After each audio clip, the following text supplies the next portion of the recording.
Funding for This Is Nashville comes from you, our listeners, and Alliance Bernstein. Since 2019, employees have impacted our community by giving more than 5,000 hours of volunteerism in Middle Tennessee.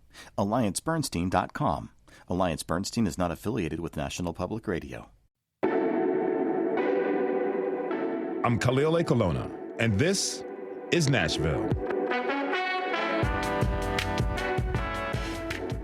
The National Museum of African American Music, or NMAAM, is a monument to sound that generations of African Americans created as expressions of their existence, from the spirituals of the enslaved to the boasting rhymes of modern-day MCs and rappers. African American music has helped to shape our culture. More than 2 decades ago, the idea took root to create a lasting monument to these contributions. And where better than Music City? This month marks 2 years since NMAAM first opened its doors to the public, right in the middle of Broadway. Later this hour, we'll talk about its beginnings and what visitors can expect in its 3rd year. But first, private equity has been pushing deeper into Nashville's healthcare industry. For some local entrepreneurs, this has meant more opportunities to help get their business growing from businesses and institutions with deep pockets. But medical experts and patient advocates are increasingly concerned that the heightened pressure to turn quick profits is causing harm that we may not even see just yet. WPLN's Blake Farmer has been reporting on private equity in healthcare as a part of a larger project with our partners at Kaiser Health News. Blake, how's it going? And welcome back to This is Nashville. Happy to be here. Happy to have you with us. So, simple question to start. Let's just set the table here. What is private equity? Well, you say it's a simple question. It's it's not that simple. And I say that because even as part of this reporting over the last few months, you've got investment companies who might tell you, oh, we're not actually private equity, even though that is how they are perceived. And certainly some private equity firms wear the label proudly, even though it's certainly gotten a bad name over many years, and sometimes for good reason. But when people talk broadly about private equity, they're usually referring to investment companies that pool monies from could be wealthy families, institutions, and foundations you really don't know. That's what makes it private. And they've been known for going in, buying existing companies, or at least majority stakes in companies, borrowing lots of money, while also typically cutting expenses to make the business more profitable, then turning around, selling it in, 5 years or so. Certainly doesn't always work that way, but that's kind of the wrap. So these private equity firms have been more interested in healthcare lately? Well, yeah, private equity is not new to healthcare by any means, especially here in Nashville. One of the first healthcare business stories I covered as a journalist in town was in 2006 when Bain Capital and KKR, so some of the biggest private equity firms around, bought out HCA, which was a public company at the time. It was this, obviously it's this mega hospital chain that essentially started the healthcare business in Nashville. Yeah. At the time, I think $33 billion was the largest buyout in history. HCA then, became a public company again, and its stock is traded publicly now. But you're not seeing these giant leveraged buyouts as much right now. That's the term of art, leveraged buyout. But private equity is snapping up companies by the hundreds in deals that, don't always make headlines. In 2021, private equity plowed about $200 billion across 1,400 deals in healthcare, according to PitchBook. Wow. And a colleague at KHN, Fred Schulte, laid this out in a piece a few months ago. This is kind of cradle to grave. We're talking eye care clinics, dental management chains, hospices, physician practices, which is a big business here in Nashville, even pet healthcare. Okay. And as these folks, are highly motivated by profits and reach deeper into the business of caring for our health, there's this mounting evidence that care has diminished in some areas, and patients are also paying higher prices. And one piece of evidence there is that private equity firms have agreed to pay fines of more than $500 million to settle at least 34 lawsuits filed under the False Claims Act in less than a decade. So often these are folks who are overcharging Medicare. And that's just sort of one example of ways that, that there may be some issues at times. You have a story out today specifically on investments in addiction medicine. Tell us what's going on there. Okay, so this is a story reported with my KHN colleague, Renuka Rayasam, and we looked at a company called BRC Recovery out of Texas, just outside Austin.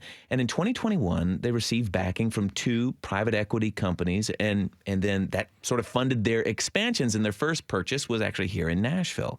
The company bought the Nashville Recovery Center, and we don't know for how much. As a private deal, it included the center along with a detox facility and some sober living communities. These are kind of like halfway houses, very nice halfway houses for folks getting out of drug treatment. And former staffers told us, the new owners promised nothing would really change except maybe that they would make more money, in fact. But instead, things were cut. Staffers say care really went downhill. Through open records requests, we found, a license violation with the state where a staffer was sleeping with a patient. We found 911 calls for a few non-fatal overdoses on site, including one where the director acknowledged, there was not a nurse on site. And, in some states, nurses are required to be on site.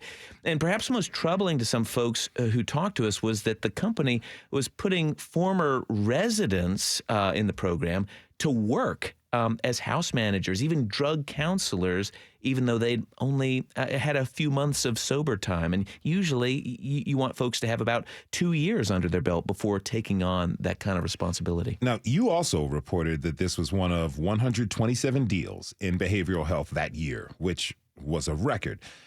Is there some reason private equity investors would suddenly become more interested in addiction medicine? Well, yes, actually. It has a lot to do with something we've talked about on this show, the overdose crisis. People are just desperate to find treatment for loved ones, and they will pay a lot for it since addiction, has become so much more deadly, especially with fentanyl being in the mix. Also, private insurance now pays better for treatment. So, these places are not just relying on folks who might be able to come up with the cash to pay for their time. They often insurance only covers a small part of the bill.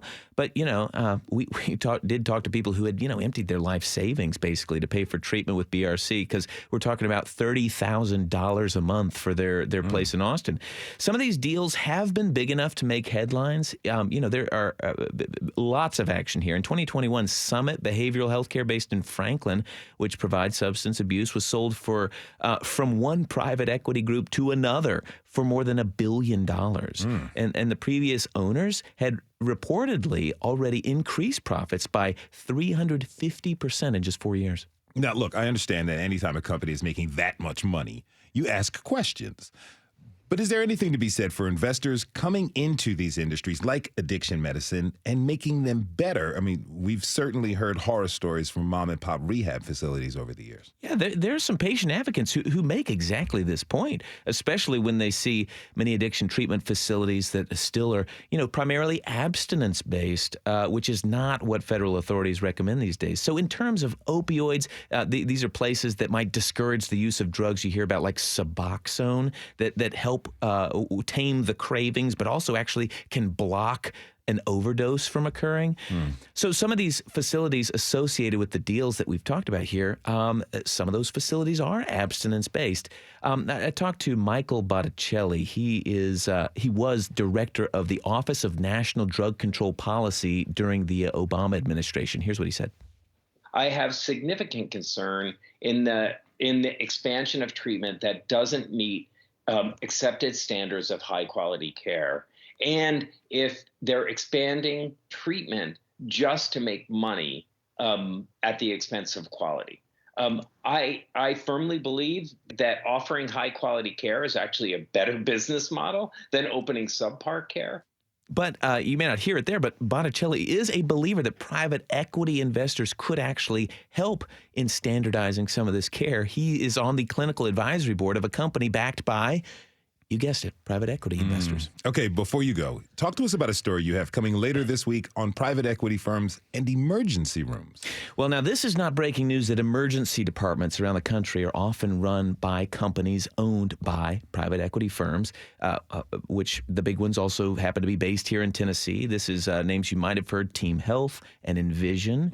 But through some confidential documents and interviews over the course of actually the last couple of years, we take a look at the a fast-growing player in the ER business, also backed by private equity and based where? In Nashville. And one of the ways they cut expenses was by leaning more heavily on nurse practitioners and physician assistants. They have, roughly half the training of a doctor, but they also make half as much on average. So clearly you could make more money this way. Trouble is, studies find that patients might end up paying more when they see folks referred to as mid-level providers in the ER because those folks are more likely to order more x-rays, CT scans, and diagnostic tests, which isn't necessarily bad for business, but it certainly does drive up the cost to patients. And increasingly, emergency doctors are feeling a little sidelined in their own specialty. We'll wait to hear more. Blake Farmer is WPLN senior healthcare reporter. Blake, as always, thank you for your reporting. You're welcome. We have to take a short break. When we come back, we'll check out what's new at the National Museum of African American Music as it celebrates its 2nd anniversary this month. Have you been to NMAAM? Tweet us at This Is Nashville. We'll be right back.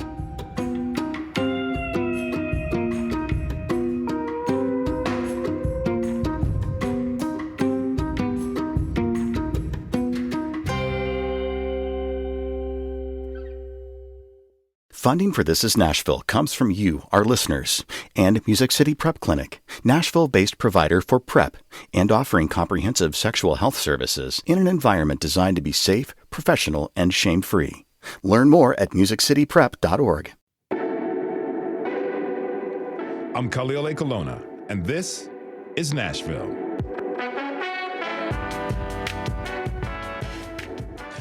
When I moved to town a few years ago, I was told by a friend that I had to go visit NMAAM.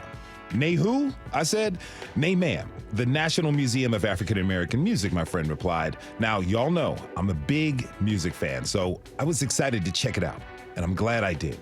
The museum is amazing. I spent over 3 hours gazing at historical artifacts and learning about the history of some of my favorite musicians, reading about the dusty origins of the blues while standing in a state-of-the-art interactive building. I felt like I was in a time warp in the best way. After taking a ton of pictures, I called, texted, and emailed friends and told them whenever they come to visit Nashville, we have to visit NMAAM. This month marks 2 years since the museum opened its doors. So, how have the first couple years been? And what can visitors expect from the museum this year? My next guests are here to put us in the know. Candice Jones is the Director of Marketing and Communications at NMAAM, and Tamone Bacon is a Manager of A&R Administration at Sony Music Entertainment. He's also a co-host of We Sound Crazy podcast, which is sponsored by the museum. Candice, Tamone, thank you both for being here. Welcome to This Is Nashville. Thank you for having us. Really great. I'm excited about this. So let me start by saying happy 2nd anniversary to you both. Yes. Thank you. Wonderful news. So, Candice, it's been 2 years since the museum opened its doors. How are things down at NMAAM? Things at NMAAM are phenomenal.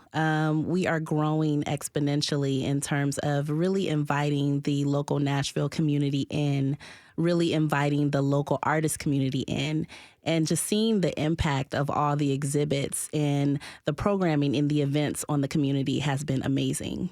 So you're fairly new to the museum, right? Yes. What made you want to work there? Honestly, I love music. I have always loved music. It's a passion of mine. And when I came down and I saw the museum, I was absolutely blown away. And I think I can speak for myself and the entire team at NMAAM. We're absolutely committed to preserving and celebrating Black music. It's something we're all extremely passionate about, and it's something that really moved me to make the jump and take on this new role and move to Nashville. You said you were blown away when you came down to visit. Had you ever had an experience in a museum like that before? Listen, I've been to a lot of museums, and I had never had such an immersive experience. I was completely blown away, and I told everybody about how amazing it was. Okay, so Tamone, let's talk about We Sound Crazy. It's the podcast that's associated with the museum. Can you explain the role of the podcast and how it fits into the museum's mission? Well, I like to think of the podcast definitely as an extension of the museum in the sense that we really try to blow the horn in terms of educating. First of all, having a good time, and the four of us, myself, Claude Kelly, Chuck Harmony, and Phil Thornton, we're four guys who all work in the music industry in our respective journeys, but the love and the appreciation of music and African American culture is what brings us together. And so we really are sticklers for, as Candice said, preserving the history and educating those out there that may not know certain things about Black culture and Black music. We really try to be an extension of the museum by doing that on the podcast. Now, y'all get some serious names on your podcast for sure. And, you know, back in October, you got to sit down with the legendary rapper MC Lyte and hear a bit of her origin story. Let's take a listen to that. Do you remember that moment where the light bulb went off, where you saw whomever you were influenced by and you said, you know what, I want to do that? That's yeah. I mean, I always remember that exact moment. And it was in Hamill's Projects in Far Rockaway, Queens, when I heard Salt and Pepper.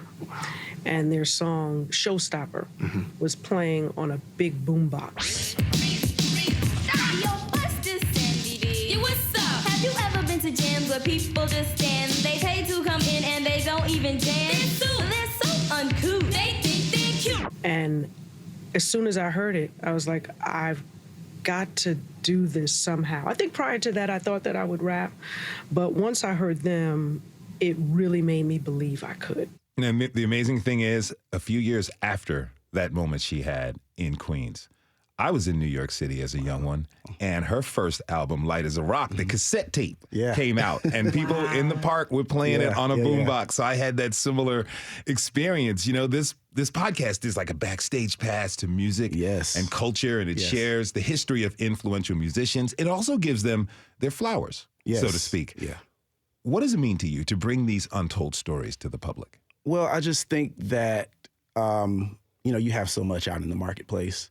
And it's important for us to constantly, you know, wave that flag for those that, you know, have paved the way for us to be able to do what we're doing today.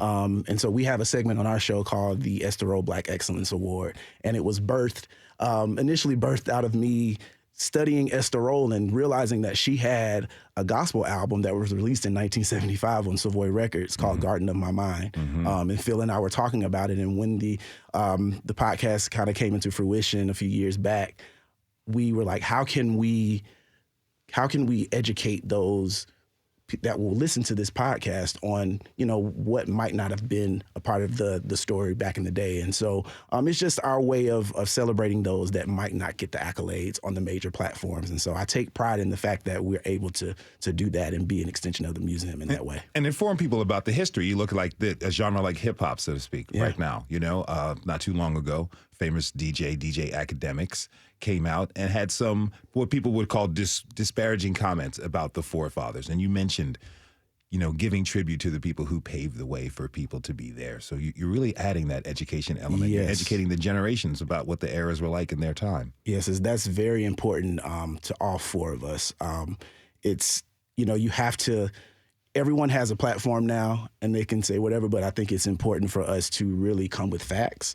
And so we definitely make sure that we do our research and that we come with facts so that people know what it really is. And a lot of the stories, we didn't always get these opportunities back in the early days of music. So to be able to have this opportunity now to kind of right some of the wrongs and make the stories right, I just really take pride in that. So, yeah. Now, the museum has also been hosting community events over the years. Candice, what are some of the more notable events people can look forward to this year? Oh my gosh, we have so much coming up. As you know, Black History Month is right around the corner. So we actually are doing some partnerships. One of those is with Vanderbilt. So they'll be hosting an evening of hip hop on February 2nd. So we hope to see people at that. We're hosting a screening that we're doing for the 1619 Project on February 15th. So that's going to be absolutely amazing. And then we also have the choir room that's going to be coming to the museum to really kind of fill up the lobby with, you know, amazing, beautiful gospel music. And they're going to be singing in our lobby on February 6th. Okay. So that's just a few of the things you should look out for. What about Juneteenth? I can imagine something huge happening for that. Yes. So, you know, that's our busy time. So Black Black Music Month is huge for us. We always like to blow it out and do it big, and this year will be no exception. So, we'll be having our community day at the museum. And then we'll also be having like our block party, celebrating with our Legends event. So many things that will be going on. And of course, we're tying themes to the year-long anniversary of hip hop, which, we all know that hip hop has turned 50 this year. Mm-hmm. And so we're really trying to weave that into the things that we're doing to make sure that we are celebrating hip hop properly. What goes into the planning and prep for these events? Oh my gosh, so much. Well, we have a lot of internal meetings where we brainstorm. We try to make sure that we are doing things that the community are really, going to enjoy and that they're going to want to attend. We always take a look at, what partners we can pull in that makes sense for the museum and that makes sense for the community so that we can amplify it and really make these events the best that they can possibly be. So a lot of planning on our end in terms of brainstorming, making sure that we have the right location. We want to make sure that people are coming to enjoy the event, but also still are cognizant that the museum is open and they can come and enjoy all of our wonderful exhibits. So that's the major part of what goes into the planning. You talk about an event celebrating the 50th anniversary of hip hop. I understand the first event was last week, right? Yes, it was. What was it like? Oh my gosh. So the energy was incredible. It was our first opening reception. We'll actually have 3 more throughout the year. Okay. This exhibit specifically is called This is Hip Hop. It's a year-long celebration of the 50th anniversary of hip hop. And the exhibit is focusing on those who have documented hip hop throughout the years. So for the first event, we had Raymond Boyd, who is a renowned hip hop photographer from Chicago. And he came to the event. We did a chat with him that everyone was able to attend that Kenny Smooth hosted. We had DJ spinning, hot chicken, wine, beer. It was absolutely amazing. And just seeing everybody really take in the art and all of the things that have happened throughout hip hop. It was amazing. Tamone, were you there?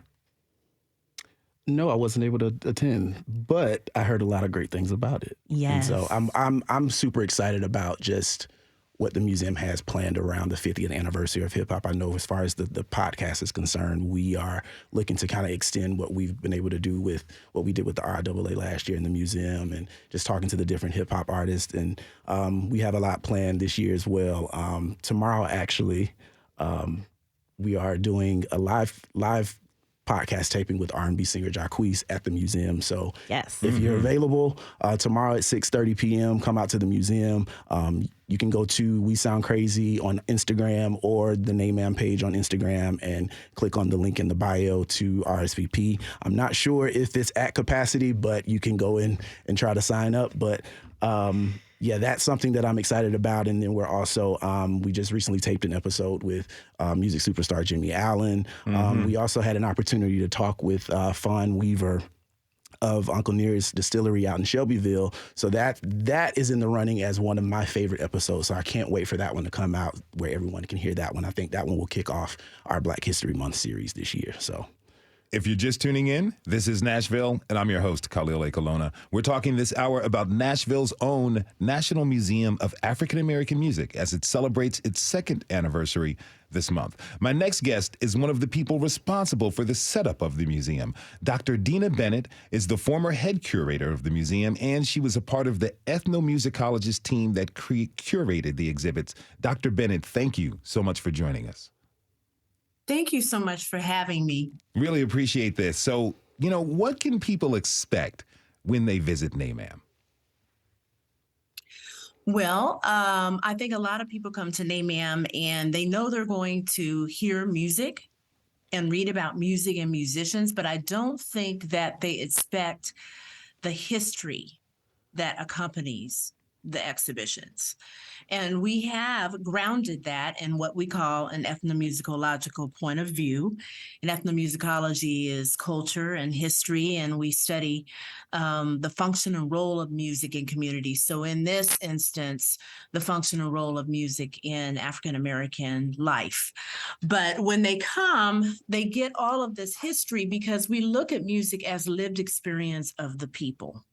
And so I think that that's eye-opening for visitors. And then we have some really cool interactives that we created in each gallery. And with the technology of receiving an RFID bracelet upon admission, you're able to create different kinds of music and patterns and sounds. And then you're able to use your RFID bracelet to record those and take that with you. So I don't think they're expecting that great takeaway. I wasn't, and I totally was completely enamored and in love with the place by the time I left. What would you say are some of the main attractions of the museum?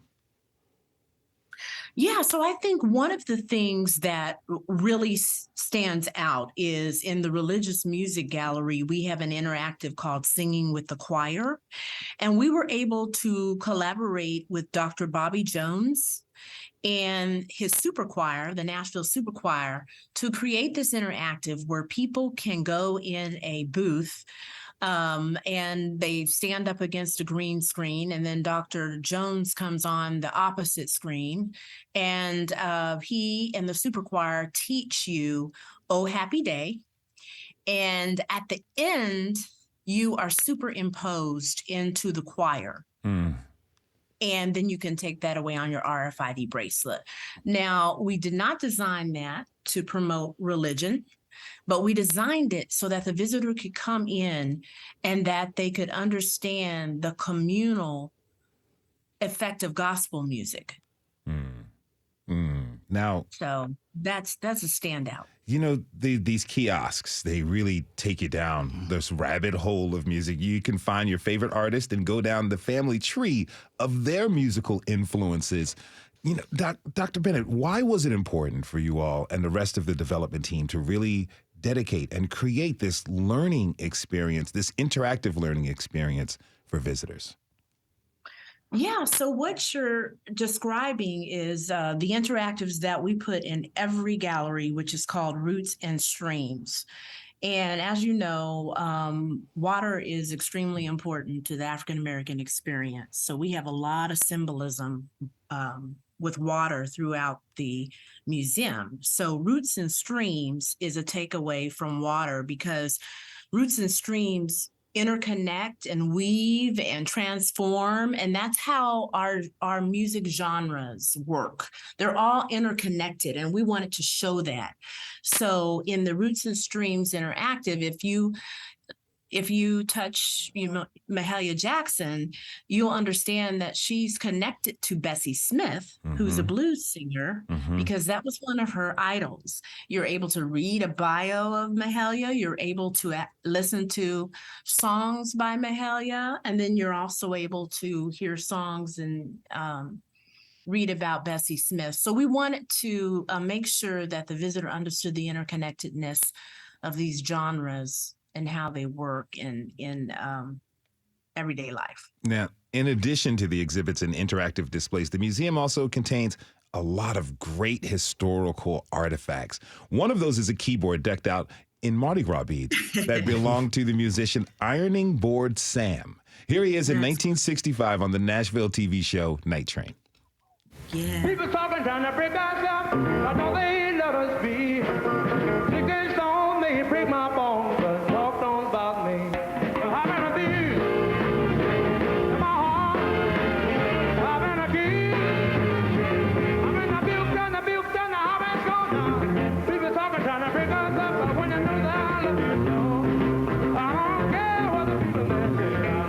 Let you go. I'm gonna be my heart. I'm gonna be. I'm gonna build, I'm gonna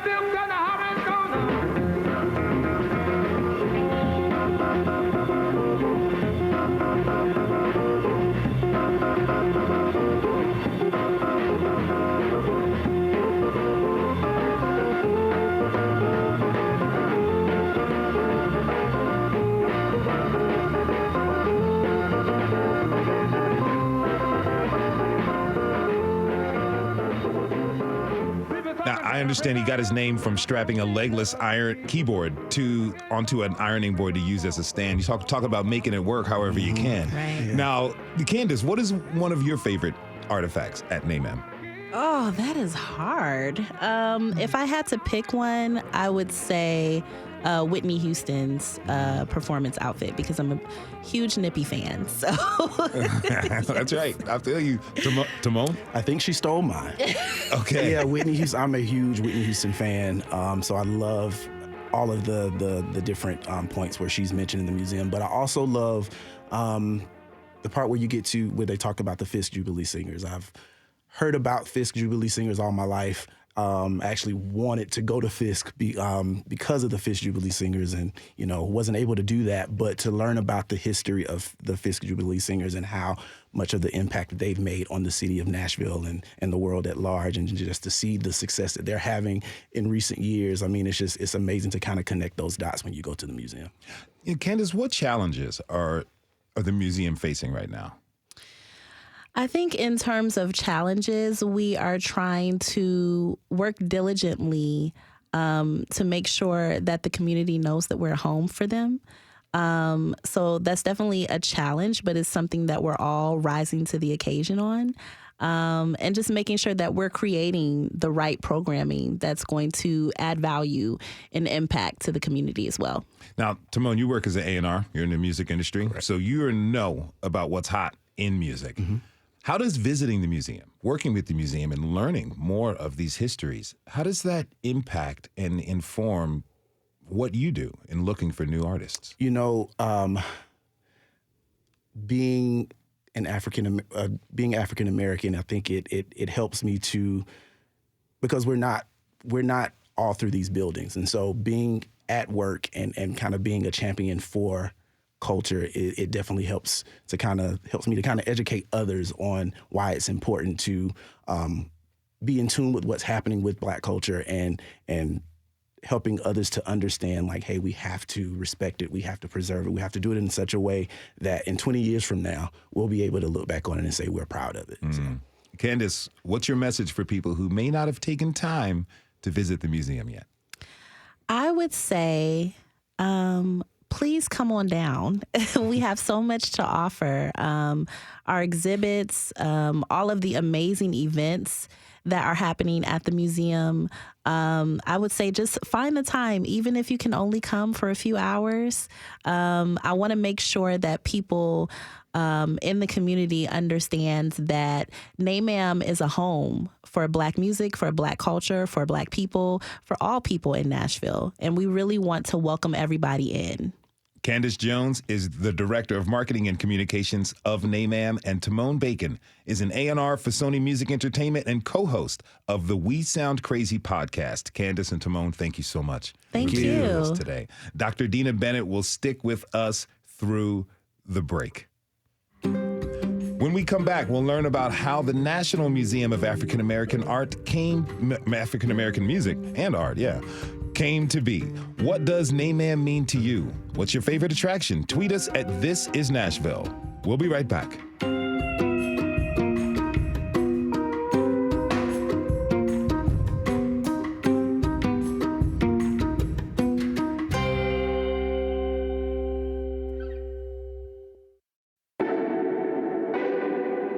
I'm Khalil A. Colonna, and this is Nashville.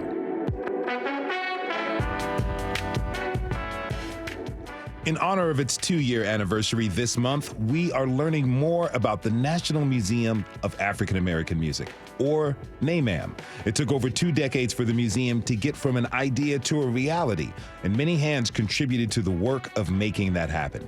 What was the inspiration for the space? Who were the people who guided its creation? For those answers, I'd like to introduce my next guest. Dr. Lucius Outlaw acted as the chair of the Storyline Committee for NMAAM. Dr. Outlaw, thank you for being here and welcome to This Is Nashville. Thank you so very much for having me, really, for doing this focus on the museum. Really appreciate it. Of course, it's great to have you here with us. So, tell me, how did you first become involved with the development of NMAAM? I was recruited to this project by one of its key initiators. Those 2 key initiators particularly were Francis Gass and T.B. Boyd III, both no longer with us. but these were two phenomenal men with long histories in Nashville. T.B. Boyd Publishing, which is now being headed by his daughter, LaDonna Boyd.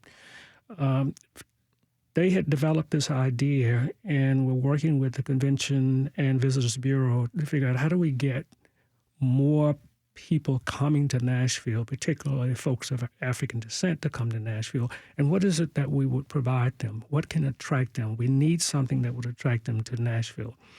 And they came up with the idea of doing a museum.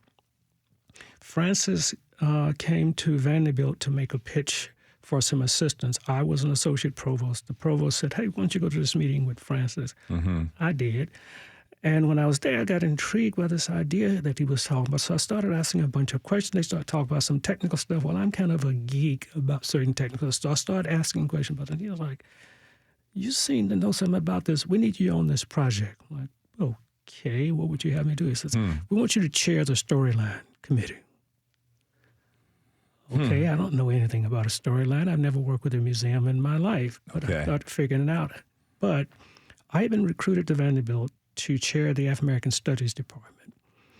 I have a PhD in philosophy. I've been knowing that for years. I came to Vanderbilt in 2000.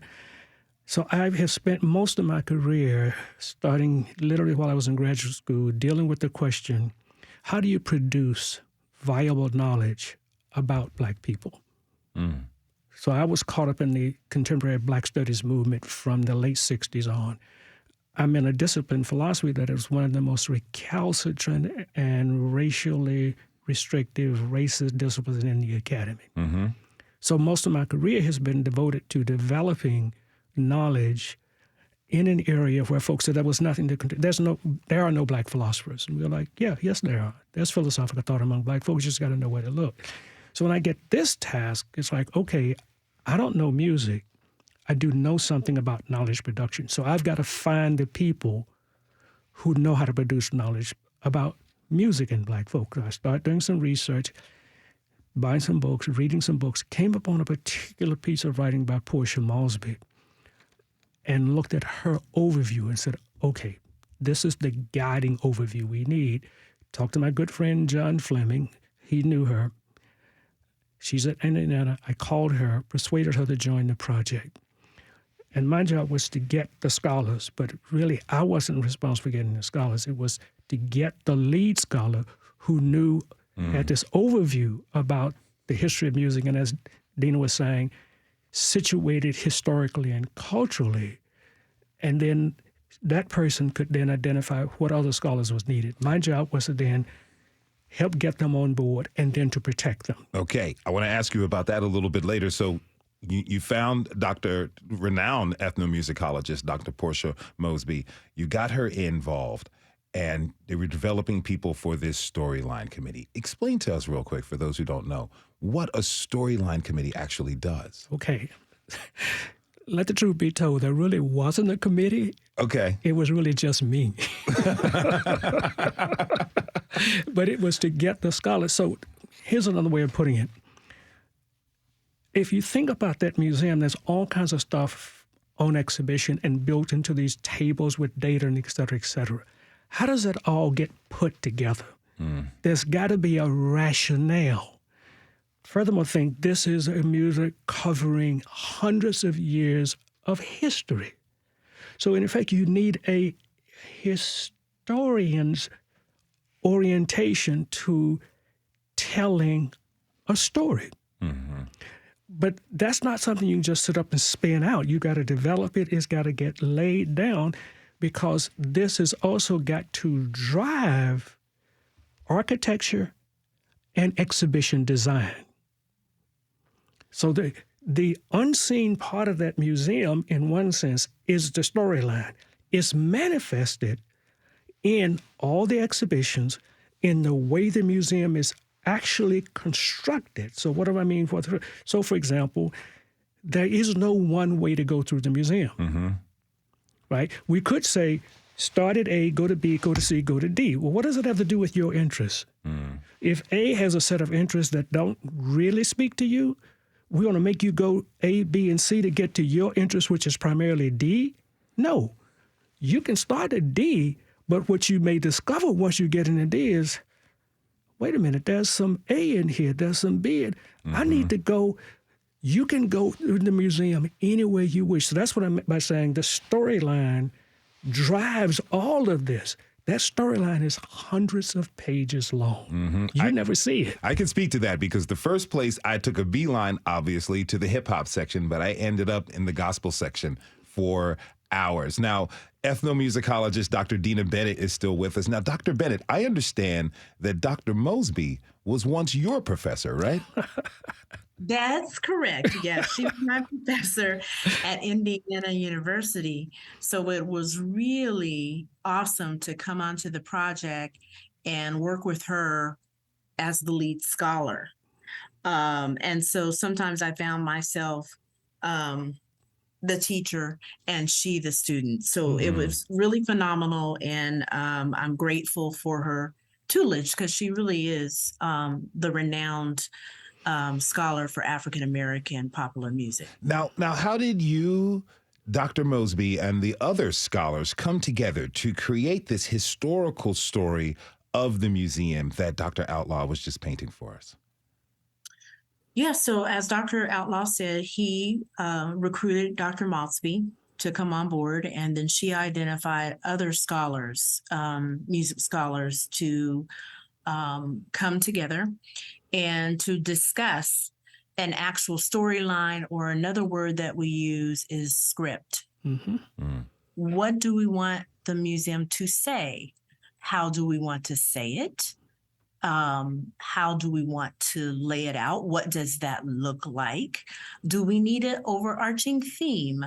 So all of these scholars came together and eventually a theme was discussed.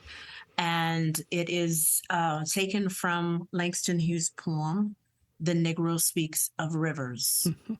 So earlier I mentioned that whole theme and symbolism of water throughout the exhibit. So we talked about the Roots and Streams interactives, and then there's also the Rivers of Rhythm exhibit or corridor, which Dr.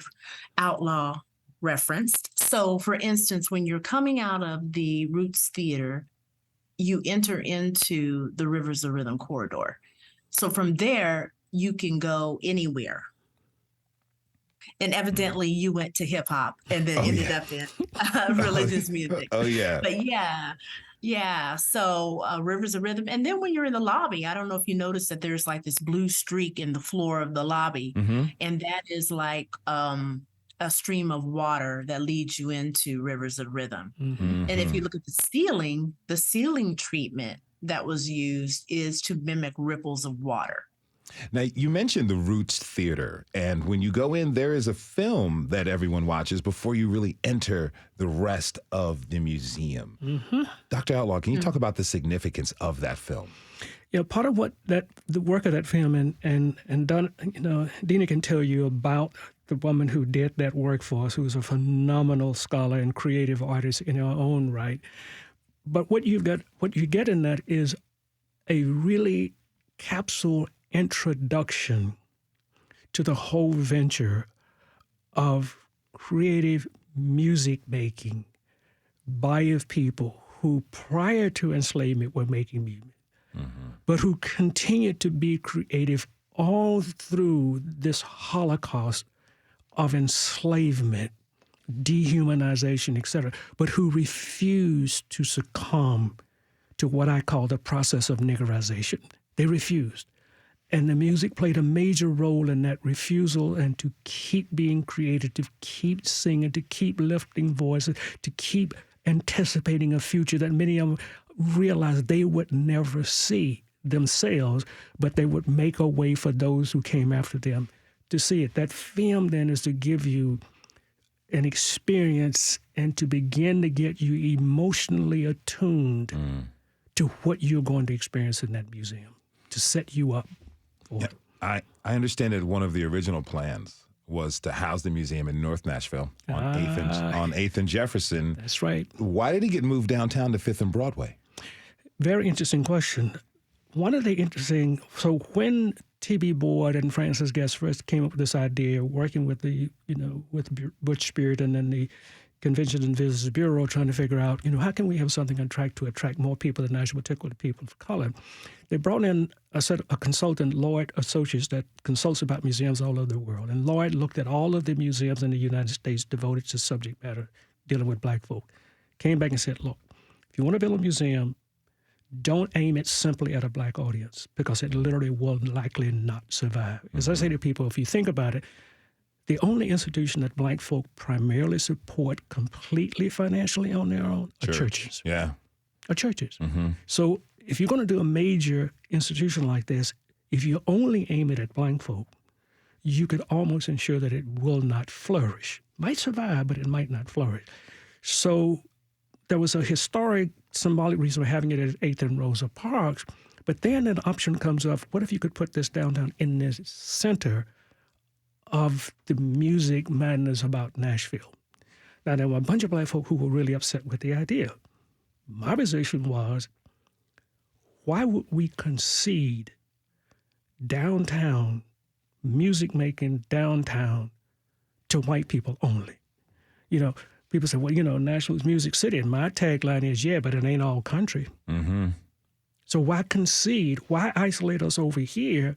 How many people are going to leave downtown to come to 8th and Rosa Parks to see something about music making by black people? Not a lot. But if you're downtown, I want to go see the country, the Mother Church of Country Music, you're going to know, well, what's that across the street? Maybe I bet, let me at least look in the door. Wait a minute. What is this? We're down there where hundreds upon hundreds of thousands of people are moving around concerned about music. And there we are. There we are. Now, another person who was instrumental in developing the museum is former director in residence, Dr. John Fleming. Dr. Fleming wasn't able to join us today, but he spoke to our producer last week. Here he is talking about why the museum should appeal to everyone. From what I could see standing on the street outside of the museum, I saw many white people walk up and down the street and look at the sign and keep going. I think that they see this as a black museum. And I think they see this as black music. And I think if they would go into the museum, they would understand that even though this is an African-American experience, it is American music. Dr. Bennett, how does that resonate with you? Yes, most definitely. I'm glad that it's in the location it's in, and I do think a lot of people walk by, and some are still a little puzzled as to what NMAAM, National Museum of African American Music, means, and think that it doesn't have any impact on them. But when they go in and they read about the history, they'll understand that Black music is really the heartbeat of American music. And the history is there to prove that. What do you want people to prepare for when they enter the museum? I think that they need to be open-minded for the experience, and I think they need to take in all the sights and all the sounds. We did a lot of special things as curators, whether or not they realize it. They might have to actually be on a tour with a tour guide for the tour guide to point things out. But for instance, in the hip hop gallery, we commissioned, and the name eludes me right now, I'm sorry, but we commissioned a local artist to do some artwork, some graffiti artwork that we have in the gallery. So that's what I mean by the sights and sounds, just to take it all in and to take their time. I know that a lot of visitors are from out of town and it's a one time, let's go into NMAAM. But if you're able to return to actually spend time with the interactives and the history, I think that would be a great thing as well. Now, Dr. Outlaw, final question for you, sir. How can we expect the museum to evolve over time? We have to expect it to evolve. One of the things I said all along the way was that the museum is an institution, it's not a monument to Black music. And I say, well, what's the difference? If you think about it, if you go to D.C. to see the Martin Luther King Jr. monument, You go and you see it. If you go back 6 months later, will that monument have changed? No. It might weather, but it's not going to change. If you think about creative music making, consumption of the music made by folks, Black, of African descent, et cetera, what is that going to look like 10 years from now? We don't know. It's going to be changed. So the museum has got to keep up with that dynamic evolution of the music. We're not a monument to Black music. We are really a knowledge-producing, knowledge-distributing, exhibiting. And so constantly we'll have to be on top of the evolution of the music making by Black people in this country and around the world. Dr. Lucius Outlaw is the former chair of the Storyline Committee for the National Museum of African American Music. He was joined by Dr. Dina Bennett, former head curator. I want to thank you both for being here today. Really appreciate talking with you. Thank you for having me. Thank you again for the focus on the NMAAM. Dina, be well, my sister. We want to thank everybody who tuned in this hour. Tomorrow we'll explore the historic underfunding of Tennessee State University and what comes next for the state's only public HBCU. This is Nashville is a production of WPLN News and Nashville Public Radio. Listen back anywhere you get your podcasts. Our producers are Steve Harouche, Rose Gilbert, and Magnolia McKay. Our digital lead is Anna Gallegos-Cannon. Michaela Elias is our technical director. Our executive producer is Andrea Tudhope. The masterminds behind our theme music are Laurent and Namir Blade. Special thanks to Dr. John Fleming and Lauren Shows. This is Nashville. I'm Khalil A. Colonna. We'll see you tomorrow, everybody. And be good to each other.